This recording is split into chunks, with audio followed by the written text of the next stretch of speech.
பார்க்கறதுக்கு எவ்வளோ அழகாக இருக்குது பாருங்கள். அதே போல் சாப்பிட்றதுக்கு செம்ம டேஸ்ட்டாக இருக்கும்.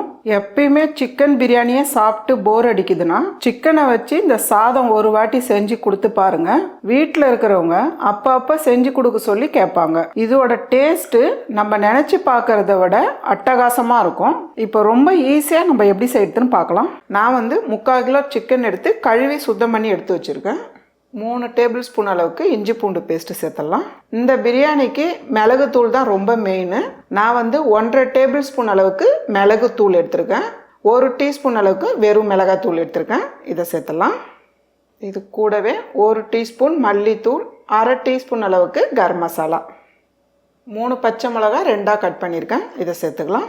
கூடவே 1/2 லெமன் ஜூஸ், புளிப்பு இல்லாமல் கெட்டி தயிர் 1 டேபிள் ஸ்பூன் சேர்த்துக்கலாம். 3 பெரிய வெங்காயம் எடுத்து இந்த அளவுக்கு நல்லா பொரித்து எடுத்து வச்சுருக்கேன். இந்த அளவுக்கு பொரித்து எடுத்துக்கோங்க. கொஞ்சம் எடுத்து வச்சுடுங்க, மிச்சம் இதில் சேர்த்துடலாம். கூடவே தேவையான அளவு உப்பு, ஒரு 1.5 டீஸ்பூன் அளவுக்கு சேர்த்துக்கலாம்.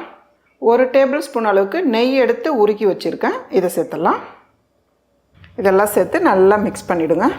இந்த அளவுக்கு நல்லா மிக்ஸ் பண்ணி எடுத்து வச்சுடுங்க. அப்படியே இருக்கட்டும். ரைஸ் வேக வைக்கிறதுக்கு தேவையான அளவு தண்ணி வச்சிடலாம். இது கூடவே தேவையான அளவுக்கு ஸ்பைசஸ், இது கூடவே 1 டீஸ்பூன் அளவுக்கு எண்ணெய் சேர்த்துடலாம். ரைஸ் ஒன்றோட ஒன்று ஒட்டாமல் வரும். ஒரு 1/2 லெமன், இதெல்லாம் சேர்த்துட்டு தண்ணி நல்லா கொதிக்கிட்டோமா. இப்போ ஒரு பாத்திரம் வச்சுக்கலாமா. பாத்திரம் சூடானதும் ஒரு 2.5 டேபிள் ஸ்பூன் அளவுக்கு எண்ணெய் சேர்த்துடலாம். எண்ணெய் சூடானதும் 2 காஞ்ச மிளகாய் நீங்கள் இஷ்டப்பட்டால் சேர்த்துக்குங்க, இல்லைனா விட்டுடலாம். 2 பிரியாணி இலை, 3 ஏலக்காய். நம்ம மிக்ஸ் பண்ணி வச்சுருக்க சிக்கன் சேர்த்துடலாம். சிக்கன் சேர்த்துட்டு நல்லா மிக்ஸ் பண்ணுங்கள். சிக்கனில் இருக்க தண்ணி வரும், அந்த அளவுக்கு நல்லா மிக்ஸ் பண்ணிவிடுங்க. ஒரு 2 நிமிஷத்துக்கு நல்லா கலந்து விடுங்க. உங்களுக்கு காரம் பத்தலைன்னா நீங்கள் பெப்பர் இன்னும் கொஞ்சம் கூடுதலாக சேர்த்துக்கலாம், இல்லைன்னா மிளகாய் தூள் வேணுனாலும் நீங்கள் கூடுதலாக சேர்த்துக்கலாம். நல்லா கலந்து விட்டுட்டு கொஞ்ச நேரம் மூடி வைக்கலாம். மூடி வச்சுட்டு ஒரு 2 நிமிஷம் விட்டுருக்கோம், பார்க்கலாம். பாருங்கள், சிக்கனில் தண்ணி வந்திருக்கு. இது கூடவே நம்ம ஒரு 3/4 கப் அளவுக்கு தண்ணி சேர்த்துடலாம். நீங்கள் எவ்வளோ சிக்கன் எடுக்கிறீங்களோ அதுக்கேற்ற மாதிரி மசாலாலாம் சேர்த்துக்குங்க. தண்ணியும் அதுக்கேற்ற மாதிரி சேர்த்துக்குங்க. ஏன்னா ரைஸ் போட்டு கிளறும் போது உங்களுக்கு கிரேவி வேணும், அதுக்கேற்ற மாதிரி சேர்த்துக்குங்க. ஏற்கனவே நம்ம சிக்கனில் உப்பு சேர்த்துருக்கோம் 1.5 டீஸ்பூன் அளவுக்கு. இப்போ கொஞ்சமாக சேர்த்துக்குங்க. ரைஸில் உப்பு சேர்த்துட்டிங்கன்னா இதில் பார்த்து சேர்த்துக்குங்க. இது கூடவே ஒரு 1/2 கைப்பிடி அளவுக்கு புதினா, உப்பு புதினா சேர்த்து நல்லா மிக்ஸ் பண்ணிவிடுங்க. அடுப்பு மீடியமான அளவில் வச்சு ஒரு 7லேருந்து 8 நிமிஷம் வச்சிங்கன்னா போதும், கிரேவி ரெடி ஆகிடும். தண்ணி நல்லா கொதிக்குது. இந்த கப்பால் 2 கப்பு பாஸ்மதி ரைஸ் எடுத்திருக்கேன். நல்லா கழுவிட்டு ஒரு 10 நிமிஷம் ஊற வச்சுருக்கேன். இது சேர்த்துடலாம். ரைஸ் நீங்கள் கொஞ்சம் கூடுதலாகவே வடிச்சுக்குங்க. அப்போ தான் கிரேவி அதிகமாக இருந்தால் கூட உங்களுக்கு ரைஸ் சேர்க்க கரெக்டாக இருக்கும். ரைஸ் சேர்த்துட்டு கொஞ்சமாக உப்பு சேர்த்துருங்க. அரிசி சேர்த்துட்டோமா ரொம்ப ஸ்ட்ராங்காக கிளறக்கூடாது, மேலோட்டமாக கிளறணும். அப்போ தான் உடையாமல் இருக்கும். இது அதிக நேரம் வேகக்கூடாது. ஒரு கொதி வந்ததுனாலே போதும், நம்ம எடுத்துடணும். பாருங்கள், இந்த அளவுக்கு கொதி வர டைமில் அரிசி கொஞ்சம் நீளமாக வரணும், அவ்வளோதான். ரொம்ப நேரம் விடக்கூடாது. ரொம்ப நேரம் விட்டோமா நமக்கு அடுத்தது தம் போட போகிறோம், அதில் உடையும்.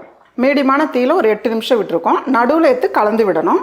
பாருங்கள், பார்க்குறதுக்கு எவ்வளோ சூப்பராக இருக்குது பாருங்கள். நல்ல ஒரு அட்டகாசமான கிரேவி. இது நல்லா கலந்து விட்டுருங்க. அவ்வளோதான், சிக்கன் நல்லா வெந்திருக்கு. நீங்கள் அப்படியே வடிக்கிறதுனாலும் வடிச்சிடுங்க, இல்லைன்னா இதை போல் சல்லடை இருந்ததுன்னா இப்படி அள்ளிக்குங்க. இப்போ நம்ம இதை எடுத்து கிரேவியில் சேர்த்துடலாம். இப்படி சேர்க்கும் போதே இப்படி பரவலாக சேர்த்துருங்க. இந்த அளவுக்கு ரைஸ் நல்லா சேர்த்துருங்க. இது கூடவே நம்ம பொரிச்சு வச்ச வெங்காயம் மிச்சம் இது மேலவே சேர்த்துருங்க.